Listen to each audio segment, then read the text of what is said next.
Identify, मैं एक business owner हूँ, अब मैं 140 करोड़ लोगों को नहीं देख रहा, मैं मार्केट नहीं देख रहा, मैं सोच रहा हूँ टॉप 10 लाख कस्टमर्स, कैसे आइडेंटिफाई करूँ मेरे टॉप 10 लाख कस्टमर्स कौन से हैं? एक तो बहुत ही बेसिक डेफिनेशन है of who is the right customer. The right customer is the man. Okay, man का मतलब है मनी, अथॉरिटी, नीड.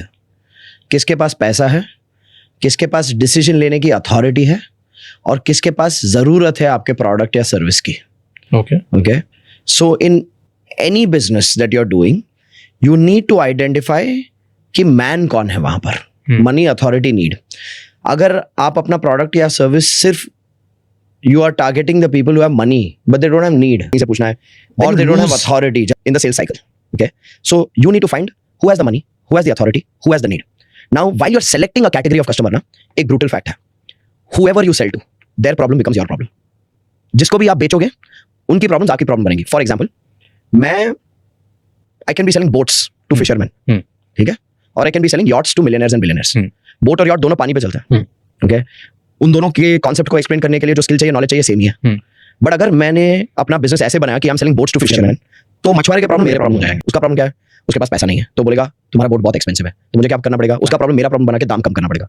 मैं दाम कम करने के बाद भी, अपना प्रॉफिट कॉम्प्रोमाइज करने के बाद भी अगर उसके दाम पे बेचने के लिए रेडी हो जाऊंगा, उसके पास फिर भी पैसे नहीं है, तो वो क्या बोलेगा कि मेरे पास इतने पैसे नहीं है, अभी तुम थोड़ा लो, बाद में सब EMI में लो.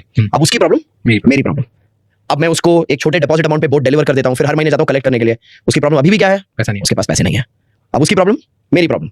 उसको देनी है इंस्टॉलमेंट 10,000 रुपए, वो दे रहा है 3,000 रुपए.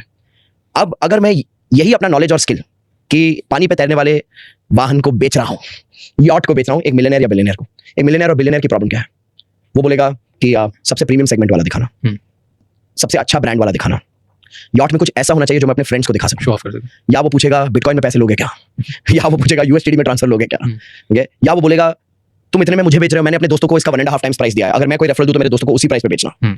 तो उसकी प्रॉब्लम मेरी प्रॉब्लम बन गई. नाउ ये जो एक सिंपल बेसिक प्रिंसिपल है कि आप जिसको भी अपना प्रोडक्ट या सर्विस बेचोगे उसकी प्रॉब्लम आपकी प्रॉब्लम बनेगी. अगर हर कोई बिजनेस ओनर अपने बिजनेस को और अपने कस्टमर को इस व्यू से देखना शुरू करे, उनको समझ में आ जाएगा कि उनके बिजनेस में जो प्रॉब्लम्स हो रहे हैं वो क्यों हो रहे हैं.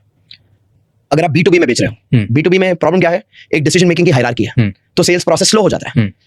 तो उस सेगमेंट की प्रॉब्लम आपकी प्रॉब्लम बन गई ना. So you have to choose कि आप कौन से प्रॉब्लम्स के साथ जीने के लिए रेडी हो.